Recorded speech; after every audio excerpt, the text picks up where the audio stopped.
Oo, yun, aalog. Ang maracas ay isang instrumentong pangmusika na kinakalog upang makabuo ng tunog. Ito rin kung minsan ay ginagamit na kasangkapan sa pagsayaw. Mahalaga ang ritmo at tiyempo kapag ginagamit ang instrumentong ito.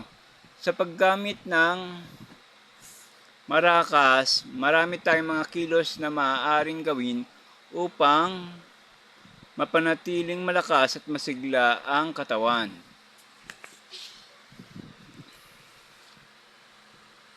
Sa pagsasagawa ng ritmong ehersisyo, maaari ding gamitin ang patpat o stick sa Ingles upang mapanatiling malakas at masigla ang princess, katawan. Maaari itong gamitin upang maisagawa ang iba't ibang kilos pang ehersisyo. Sa paggamit ng maracas at patpat sa pag-ehersisyo, pwede itong sabayan ng tugtog kung saan ito ang sumusukat kung paano gumagalaw ang katawan sa ritmo ng musika.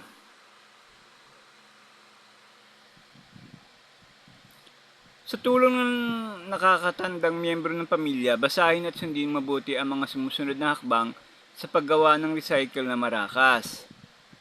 Yung maracas, kailangan mo ng dalawang maliit na bote, dalawang karton ng tissue, tape o pandikit, lumang magazine, pandikit, maliit na bato o beans.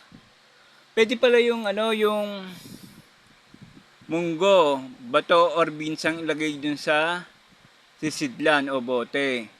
Ihanda ang mga kinakailangang kagamitan at siguraduhin ang paggabay at tulong ng nakatatanda. Kailangan takpan yung bote, saka kalugin. Kinakalog ang laman nito para makalikha ito ng tunog. Anong tawag dito? Maracas. Sabi mo, maracas.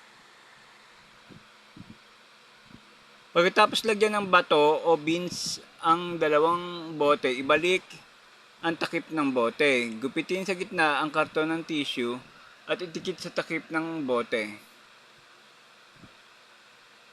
Gumamit ng iba't ibang larawan sa magazine at gawing dekorasyon o disenyo ng maracas. Para maging kaaya-aya, kailangan bigyan ng disenyo.